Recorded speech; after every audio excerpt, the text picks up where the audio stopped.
को विद्वत्ता प्यारी नहीं है।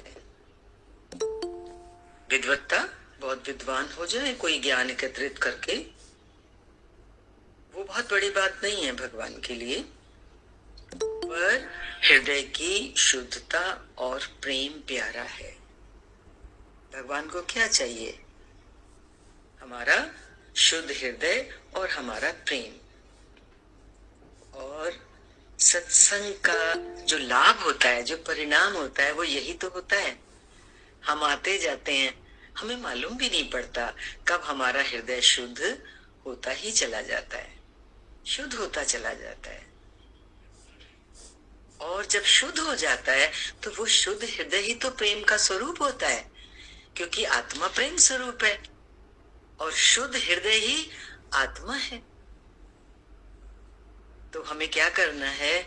हमें ज्ञानी नहीं बनना, हमें बहुत ज्ञान इकट्ठा करके सिर पे टोकरा ज्ञान का नहीं रखना है, हमें बल्कि और उल्टा हल्के होना है। हृदय की अंतःकरण की शुद्धता और उस भरे हुए प्रेम से क्या होता है? हम हल्के हो जाते हैं। हल्के होने में जीवन का सच्चा सुख छुपा हुआ है। आज मनुष्य दुखी क्यों है? क्योंकि वो भारी है। किस किस चीज से भारी है ये तो सभी जानते हैं, लेकिन हल्के होने की जो कुंजी है वो हमें गुरु से, गुरु के ज्ञान से, सत्संग में आने से मिल जाती है। बस इस चीज का लाभ उठाएं, गुरु के एक एक वचन पर ध्यान दें। गुरु ने बहुत सुंदर वचन दिया है कि मुझे तेरा ज्ञान नहीं चाहिए, विद्वत्ता नहीं चाहिए।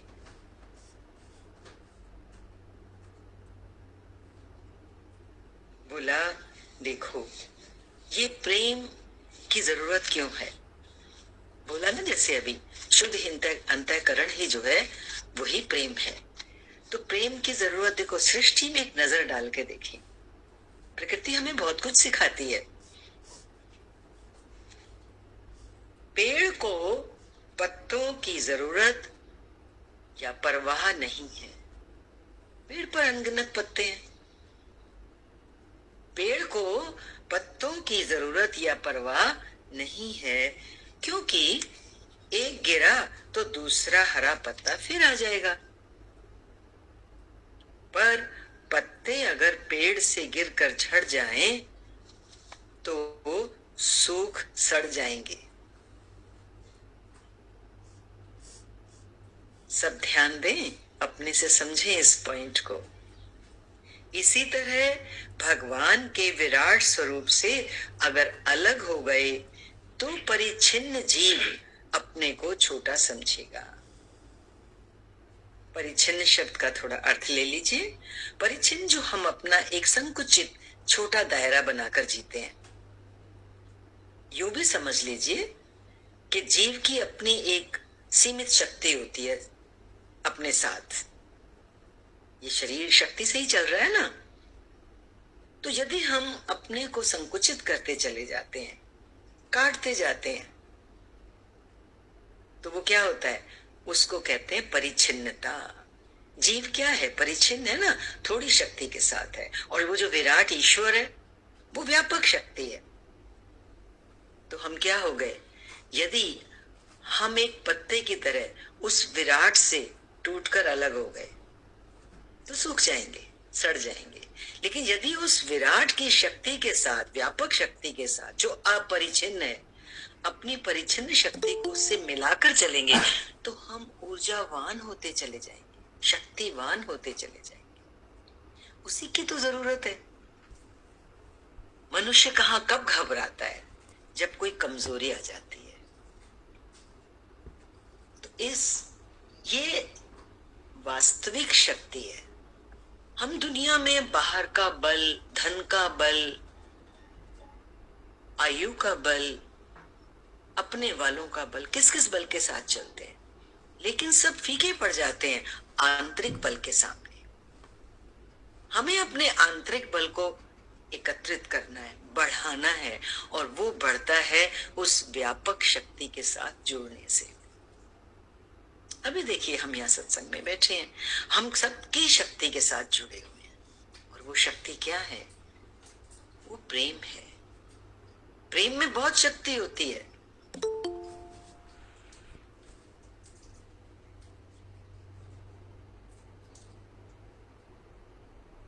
इसी तरह भगवान के विराट स्वरूप से अगर हम अलग हो गए तो परिच्छिन्न जीव अपने को छोटा समझेगा और सूख जाएगा, पर विराट स्वरूप से जुड़ा रहेगा कि मैं भी वही हूं।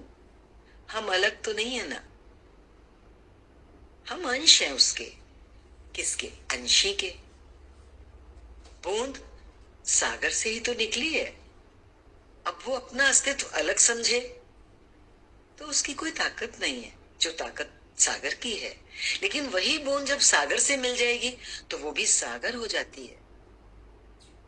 अब सागर की शक्ति उसकी शक्ति हो गई क्योंकि वो उससे मिल गई।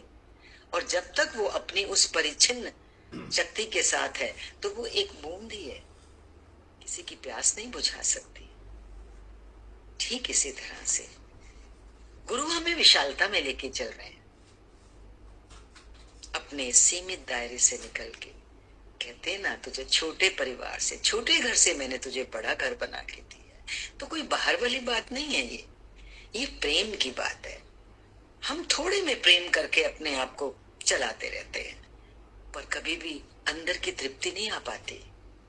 फिर कुछ चाहिए और चाहिए और चाहिए, फिर हम उस और में बाहर की तरफ भटकते हैं। लेकिन वो जो हमें चाहिए, जो हमें वास्तविक रूप से तृप्त करता है, वो तो भीतर है। विराट स्वरूप से यदि जुड़ेंगे कि मैं भी वही हूं, तो सदा ही हरा रहेगा। जीव की ही व्यापकता उसको सच्चा सुख दे सकती है। अपनी हस्ती को अगर अलग समझते हैं और हद में रहते हैं तो दुखी सुखी और खाली हो जाएंगे। अपनी हस्ती को अलग समझते हैं, पर गोविंद से जुड़े रहेंगे तो हरे भरे रहेंगे। ठीक जैसे पत्ता जब तक पेड़ से जुड़ा हुआ है तो हरा भरा है, वैसे ही ये संसार वृक्ष पूरा किसका साकार रूप है? उस निराकार परमात्मा का। कटकर जीने में सुख या शांति नहीं है। इसका मतलब ये नहीं ले लेना है हमको कि हम निकल के ऐसे बन के, कर्ता बन के कहीं विशालता में प्रवेश करेंगे। विशालता हमारे भीतर से आरंभ होती है। खुद तृप्त होंगे उस विशालता से, तभी साकार विशालता में हमारी यूजफुलनेस हो सकती है। तो वो जो विशालता है, स्वयं की विशालता, वो पहले उसका परिचय हमें भीतर में मिलता है। मैं वही हूं, वो परमात्मा मुझसे जुदा नहीं है, ये जानना है, इसका अनुभव करना है। और ये ज्ञान से होता है। जब वो फलक आ जाती है तो फिर अकर्ता भाव में सारी सृष्टि मैं ही हूं, मेरी अपनी है, मेरा प्रेम है एक एक से, ऐसी फीलिंग भक्त को होने लगती है। और उसमें उसको जो आनंद आता है, जो पूर्णता का एहसास होता है, वो तो वही जानता है। तब उसको लगता है मुझे अब कुछ नहीं चाहिए। आए ना ऐसी स्थिति जब अंदर में वास्तविक रूप में, सच्चे मायने में ये उठे कि मुझे अब कुछ नहीं चाहिए। क्या मांगू? कुछ स्थिर नहीं, क्योंकि उसको स्थिर भाव मिल गया, वो स्थिर धन मिल गया जो कभी अपनी जगह से इस जन्म में क्या कभी भी हमसे जुदा नहीं होता है। तो जुड़े रहना। कभी प्यारे बोलते हैं, प्रेमी बोलते हैं, कुछ अपनी कमजोरी कभी रखते हैं, तो ये वचन हमें बहुत सहायक है कि हमारा मन कुछ भी कभी हमें दिखा दे, लेकिन हमें जुड़े रहना है। जुड़े रहने में ही हमारा जीवन है। पत्ते का पेड़ से जब तक वो जुड़ा हुआ है तब तक ही उसका वास्तविक जीवन है, हरा भरा है। अलग हुआ नहीं तो सूख गया। ये सावधानी गुरु के देखो एक एक ज्ञान में हमारे जीवन की गढ़ाई है, हमारे लिए एक प्रकाश है जो हमारे मार्गदर्शन करता है। हमारा ये रोशनी कितनी बड़ी है। कभी कभी हम हताश हो जाते हैं, हताश ना हो जाएं। रास्ता थोड़ा लंबा तो है, पर ऐसा नहीं है, कठिन नहीं है। गोविंद से जुड़े रहेंगे तो हरे भरे रहेंगे। पत्ते को पेड़ की परवाह होनी चाहिए कि मैं उससे अलग ना रहूं, पर पेड़ के पत्तों के अलग होने की परवाह नहीं, पर पेड़ को पत्तों के अलग होने की परवाह नहीं। भगवान को थोड़ा ना फर्क पड़ता है। इतने दुनिया में जन्म लेते हैं, इतने शरीर छोड़कर जाते हैं, तो माया का खेल होता रहता है। ईश्वर की उपस्थिति में तो ईश्वर को तो कोई फर्क नहीं पड़ता। फर्क पड़ता है तो हमें पड़ता है।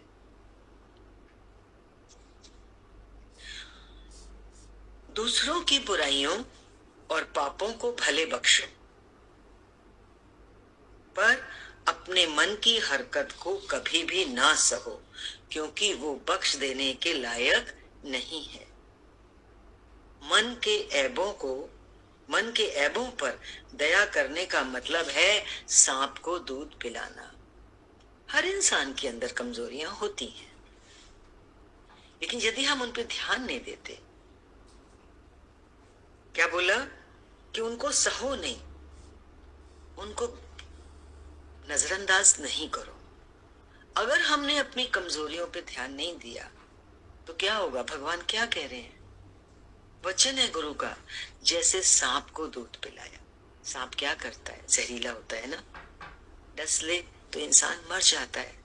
हमें पता चल रहा है हम अपनी कमजोरियों को कैसे ढकते चलते हैं। कैसे ढकते हैं? कभी आता ही नहीं है मन में कि मैं रॉन्ग हूं, भूले से भी नहीं आता। हमेशा इंसान को क्या नजर आता है? सामने वाला रॉन्ग है, you are wrong, I am right.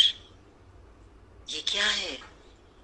आज बहुत भगवान किस तरीके से हमें जगा रहे हैं। कहते ना भगवान, मुझे हर तरह के वचन देने पड़ते हैं, प्रिय अप्रिय, खौफ जिनसे आए भक्त को। सांप, हम अपने अंदर ही सांप को पाल रहे हैं और वो हमें हर समय डस रहा है। कौन सा सांप है? हमारी ही ऐबों का, हमारी बुराइयों, हमारी कमियों का। सारा ध्यान हमें उस पर देना है। यदि हम उस पर ध्यान नहीं दे रहे हैं तो एक सांप को हमने अंदर पाला हुआ है जो हमें डस रहा है हर पल।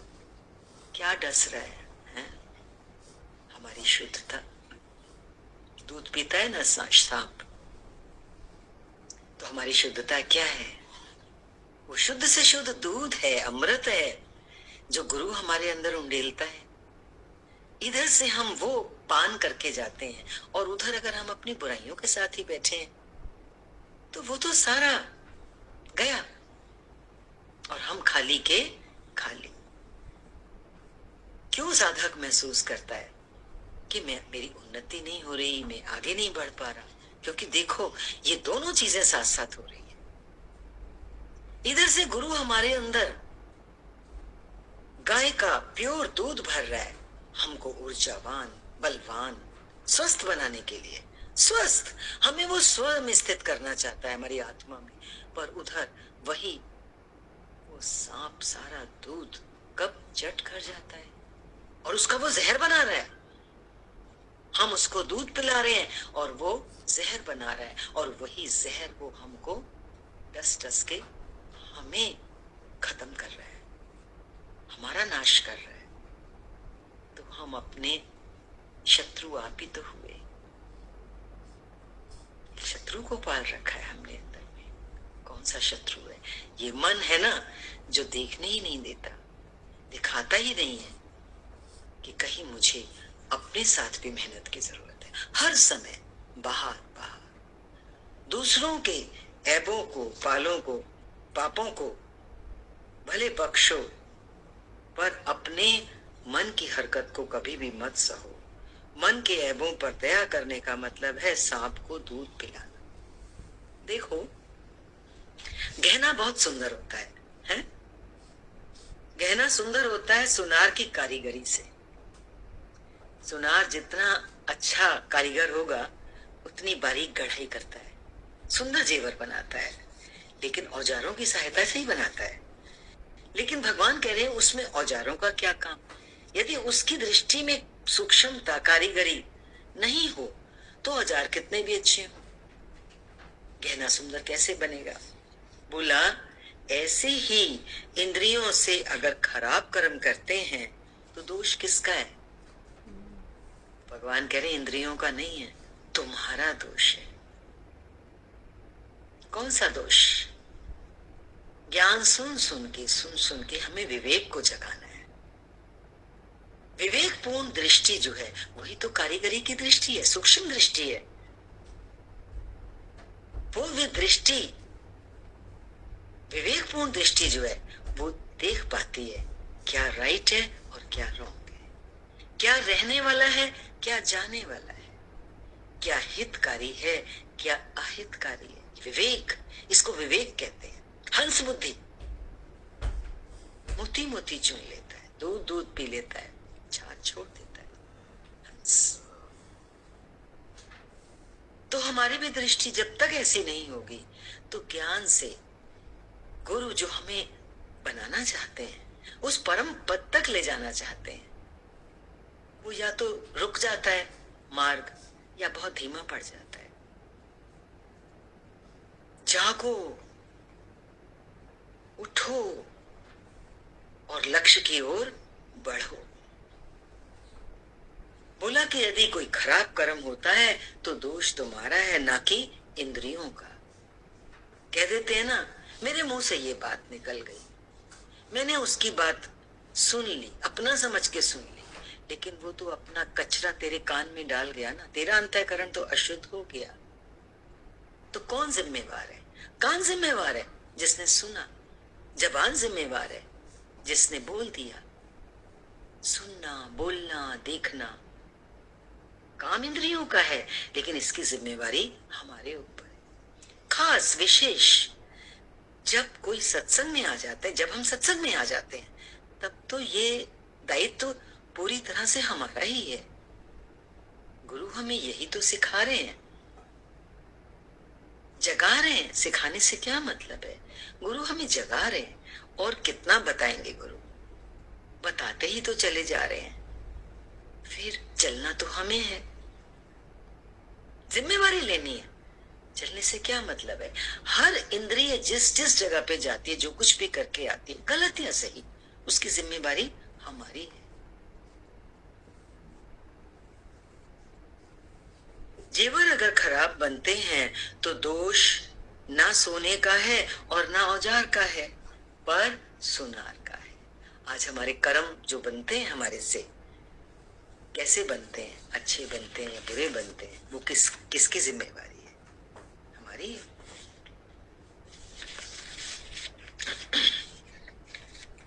जिज्ञासु को अपने अंदर ही थर्मामीटर डालकर देखना है। तो इसके लिए क्या करेंगे? शरीर को बुखार होता है, थर्मामीटर से नाप लेते हैं, 2 मिनट में पता चल जाता है। ठीक इसी तरह से अपने अंदर ज्ञान रूपी जो वचन है भगवान के, इनसे ही हम अपने को जज करेंगे, देखेंगे कि मेरा मन कहाँ अटक रहा है। गीता तो ये नहीं बताती कि तुम क्या करो और क्या छोड़ो। बोला ना भगवान ने, कर्म करने के लिए मैंने तुझे स्वतंत्र रखा है, कर्म में तेरा अधिकार है, फल में कदापि नहीं। तो जब कर्म में हम जीव को भगवान ने स्वतंत्र छोड़ा है, तो अब वो कर्म कैसा हो रहा है ये कैसे देखेंगे? ये तो हम खुद ही देखेंगे।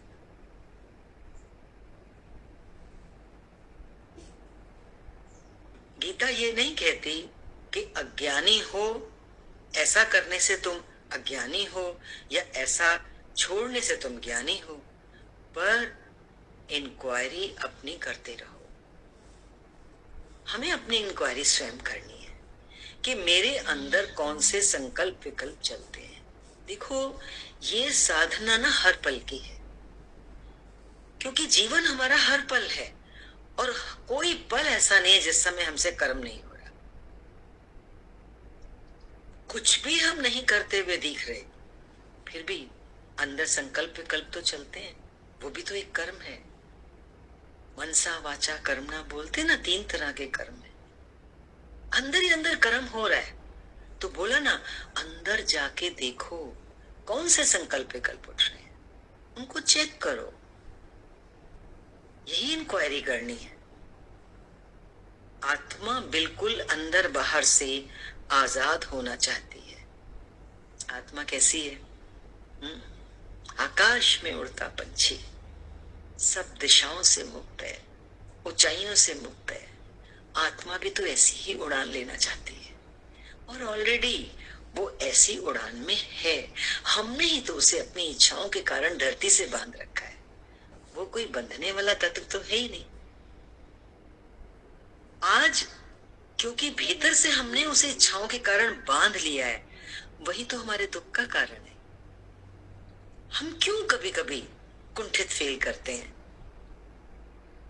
ये बैठ के विचार करने जैसा विषय है कि मेरे पास सब कुछ है, फिर भी कुंठा नहीं जा रही, क्योंकि वो आत्मा जिसका स्वरूप ही स्वतंत्रता है, मैंने उसको बांध रखा है। जैसे पिंजरे में आप पंछी को बांध दें तो वो कैसा फील करेगा? उसका स्वभाव तो आकाश में उड़ने का है। हमने उसको बंद कर दिया छोटे से दायरे में।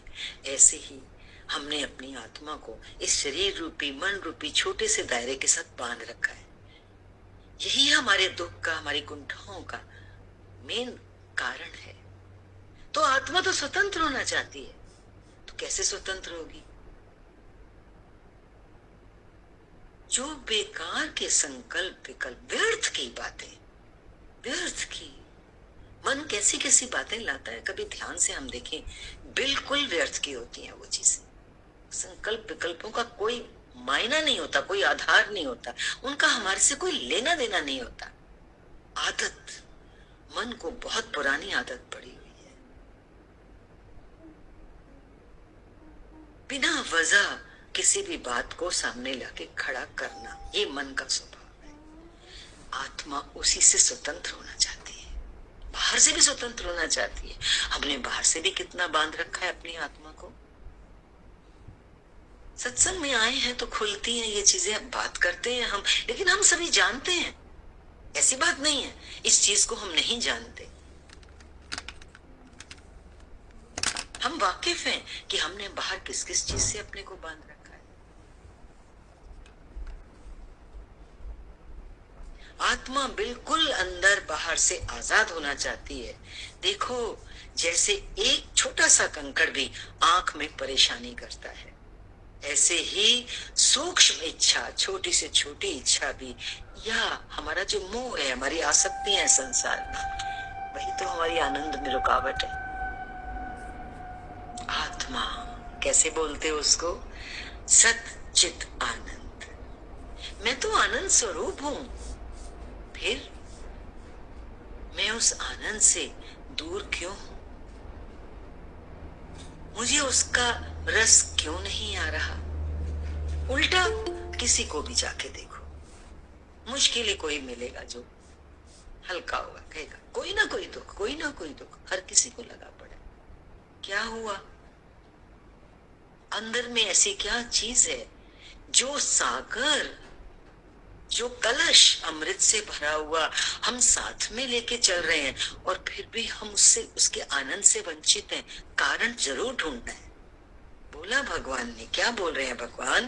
कह रहे हैं जैसे छोटा सा कंकड़ भी आंख में कितनी परेशानी, कितना बेचैन कर देता है मनुष्य को। जरा सा कंकड़, जब तक वो नहीं निकले चैन नहीं आता। पानी पानी पानी बहता रहता है, ज्यादा देर रुक जाए आंख में घायल कर देता है आंख को। हम भीतर से कितने घायल होते चले आ रहे हैं जन्मों से, हमको दिखाई नहीं पड़ रहा।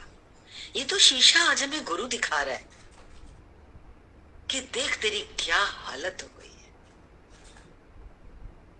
एक वो गीत याद आ रहा है फिल्म का, देख तेरे संसार की हालत क्या हो गई भगवान। कितना बदल गया इंसान। जितनी जितनी बाहर से उन्नति होती चली जा रही है, मालूम नहीं पड़ रहा, उतनी उतनी हमारे भीतर की अवनति होती जा रही। जितनी सुख सुविधाएं बढ़ गई हैं, उतनी ही दुख भी बढ़ गए। सुखी नहीं है आज का मनुष्य। क्यों? कि अंदर में जैसे वो छोटा सा कंकड़, ऐसे ही कोई छोटी सी भी इच्छा या मोह होता है ना, मोह मीन्स आसक्ति। आसक्ति, मैं इसके बिना नहीं रह सकता। माँ कहती है मैं पुत्र के बिना नहीं रह सकती, मैं मर जाऊंगी। मैं इस चीज के बिना, उस चीज, किस किस चीज के बिना, हम खुद ही देख लें, मैं इसके बिना नहीं रह सकता। ये आसक्ति हो जाती है, ये मोह हो जाता है। यही तो है जो हमें अंदर सांप की तरह डस रहा है, उस आंख में पड़े कंकड़ की तरह हमें घायल करता चला जा रहा है, और हमें पता नहीं चल रहा, और पता चल भी रहा है सब कुछ होते हवाते भी। अगर इंसान ये कह रहा है मैं सुखी नहीं हूं, अभी भी मुझे सुखी अगर है भी तो क्या कहता है, अभी तो मुझे और चाहिए, अभी मुझे बस ये और मिल जाए तब मैं सुखी हो जाऊंगा। ये भी तो हमारा भ्रम ही है कि ये और हो जाए तो शायद मैं सुखी हो जाऊंगा। पहुंचो वहां तक, पहुंचो। कितनी बार हम पहुंचते हैं, कितनी बार हमारी इच्छाएं पूरी होती हैं, क्या वो पूरी हो जाती है? मरने दम तक पूरी नहीं होती। इंसान चला जाता है, और फिर जब जाता है तो कैसे जाता है? क्योंकि अधूरी इच्छाएं छोड़ के जाता है, तो उस वासना के साथ अपनी डोर बांध के फिर उसी क्रम में, उसी राह पे चलता है जो अंधेरे से भरा हुआ है। अंधेरा, अज्ञान अंधेरा। इच्छा क्या है? अज्ञान। हम अंधेरे में टटोल रहे हैं, कुछ मिल जाए, कुछ मिल जाए, कहीं कोई एक चिंगारी रोशनी मिल जाए, मुझे रास्ता मिल जाए। पर घना अंधेरा तो हमने खुद बनाया अपने चारों तरफ। कितने भी हजारों पॉट के लट्टू जला लो, नहीं होने वाला कुछ। जब तक ज्ञान का लट्टू नहीं जलेगा, ज्ञान का प्रकाश जब तक नहीं होगा, ये इच्छा नहीं जाएगी। और प्रकाश तो बन के गुरु हमारे जीवन में स्वतः आया है। जैसे एक सूर्य पूरे ब्रह्मांड, पूरे संसार को प्रकाशित कर देती है, गुरु तो इतना प्रकाशवान है, प्रकाशित कर ही रहा है हमारे जीवन को। लेकिन अगर हम अपनी आंखें बंद कर लें, अंधे को कहां दिखता है सूर्य का प्रकाश? वो तो वही टटोल टटोल के चलता है अपनी छड़ी के साथ। कहीं हमारी भी तो ऐसी हालत नहीं है? जगा रहे हैं गुरु, उठो, देखो कहां चूक हो रही है। हम आसक्ति से, हम आनंद से क्यों दूर हो गए हैं? जो चीज हमारे बिल्कुल नजदीक है। व्यवहारिक वृत्ति को टोटली छोड़कर अब ये सब चीजें क्या हैं जो वंचित किए हुए हैं हमारे आनंद से हमको? हमारी व्यवहारिक वृत्ति। आप गुरु के पास आए हैं, जितना जितना हो सके, होता तो धीरे धीरे ही है। कोई कहे एकदम हम सब कुछ छोड़ दें, एकदम तो नहीं होता, लेकिन व्यवहारिक वृत्ति को धीरे धीरे धीरे, यही अभ्यास है। बहुत बार चलता है सत्संग में अभ्यास। तो कौन सा अभ्यास है? जो हमारी व्यवहारिक वृत्तियां हैं, क्रमशः धीरे धीरे उनको छोड़कर, फिर टोटली छोड़कर हमें ब्रह्माकार वृत्ति से रहना है। ब्रह्माकार वृत्ति मीन्स वो ब्रह्म मैं ही तो हूं। परमात्मा मुझसे जुदा नहीं, मैं परमात्मा से जुदा नहीं। ईश्वर अंश जीव विनाशी, हम उसी के तो अंश हैं। बस हम अपनी वृत्ति के कारण उससे दूर हो गए। हम अपनी परिच्छिन्न वृत्तियां, अपने दायरे से जुड़ी हुई वृत्तियां जो बनाते हैं और उनमें चलते हैं, वही तो हमें उस व्यापक से, उस ब्रह्माकार वृत्ति से दूर कर देता है। वही तो हमारे फिर आनंद से हमको वंचित करता है। चली ना वाणी इस पर कि हम उस परिच्छिन्नता से निकले, उस छोटे दायरे से निकले। ये बाहर की बात नहीं समझ लेना, छोटा दायरा बड़ा दायरा, ये हमारा सारा भीतर का खेल है। भीतर ही भीतर सारा काम कहाँ होना है? भीतर ही भीतर, भीतर ही भीतर। गाय सारा भर लेती है चारा, फिर बैठ के घंटों उसकी जुगाली करती है, तब दूध बनता है। आज हम ज्ञान भरेंगे, जरूर भरेंगे, जितना भी समझ आए ना समझ आए, इससे तो हम जुड़े ही रहेंगे। ये जा रहा है हमारे, जाने दो, जाने दो, जाने दो। लेकिन फिर जुगाली करने का क्या मतलब है? अपनी वृत्ति को आहिस्ता आहिस्ता संसार से टोटली हटा करके ब्रह्माकार वृत्ति में रहना है। वही तो है पत्ते का पेड़ से जुड़े रहना। जब हमारी वृत्ति ब्रह्माकार होती है तो हम हरे भरे रहते हैं। आज सब कुछ होते हुए भी यदि जीवन में सच्ची खुशी नहीं है, अंदर में हल्कापन नहीं है, तो कहीं हम अलग हो गए हैं उसी अपने परमेश्वर पिता से जहां से हम आए हैं। सभी ब्रह्म ज्ञानियों से व्यवहार छूट गया पर छोड़ा नहीं है। ब्रह्म ज्ञानी हमें क्यों मिलते हैं, गुरु हमें क्यों मिलता है? हम हमेशा ही कहते हैं इस बात को। वही तो हमारा आदर्श है। बिना आदर्श के तो हम नहीं चल पाएंगे, क्योंकि देखो जो चीज हम देखते हैं ना उसका ज्यादा असर हमारे ऊपर पड़ता है, आंखों से देखी हुई चीज का।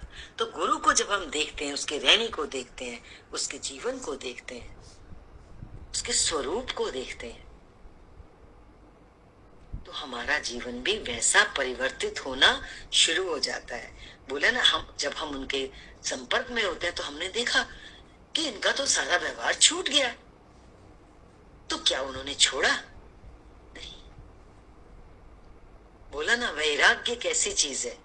वैराग्य, वास्तविक वैराग्य वो है जो स्वयं मेरे जीवन में प्रवेश कर जाए, मुझे कहीं से पकड़ के लाना ना पड़े। जो कोई कभी जीवन में पकड़ के लाता है ना वैराग्य, उसका वो कच्चा होता है। वो तुम देखेंगे जीवन में ज्यादा राग हो जाता है। फिर जिस चीज को तुम छोड़ो वो चीज ज्यादा हमें पकड़ती है। शुगर वाला पेशेंट कहता है मुझे मीठा नहीं खाना।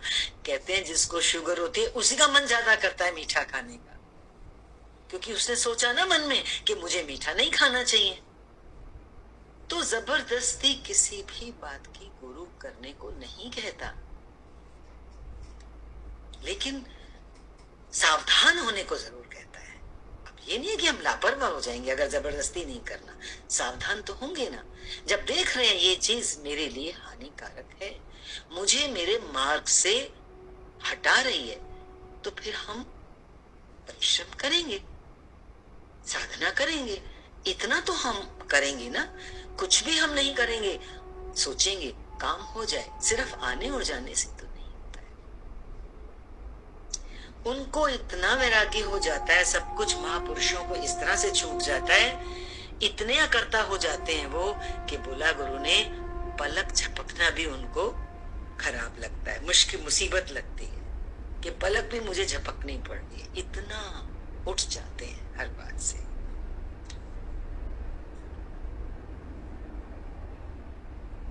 क्या हुआ? ये ऐसी स्थिति कब आती है?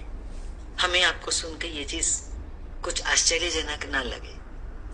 ये ऐसे होता है, ये जो परिणाम हम बता रहे हैं जीवन में महापुरुषों के, कि उनको तो पलक झपकना भी मुसीबत लगता है। ये कैसे हुआ? ये वैराग्य ही है ना, कि कुछ भी करना, किसी भी चीज में जाना प्रकृति में। ये होता है जब सकाम कर्मों से पूरी तरह बास आने लगे। उनको सकाम कर्मों से ऐसी बास आई जो अब उनसे कुछ होता ही नहीं है, मानो जैसे मुर्दा हो गया। मुर्दा कुछ नहीं करना चाहता। जीते जी मुर्दा होने का क्या मतलब है? सकाम कर्मों से उपराम होना। और मनुष्य ज्यादा क्या कर रहा है? ज्यादा क्या, 100% सकाम कर्म ही करते हैं। कोई भी कर्म के पीछे हमारी कामना तो होती ही है, लेकिन जब तक हमारे जीवन में हमारे कर्मों के पीछे कामना लगी हुई है, कामना जुड़ी हुई है, तो वैराग्य कैसे आएगा? क्योंकि कामना से ही तो उठना है। इच्छाओं से उठ जाएंगे तो जो बात हम हमेशा शेयर कर रहे हैं आपके साथ, कि वैराग्य तो स्वतः आ ही जाएगा, लाना नहीं पड़ेगा। हम यहां खाली तो हों।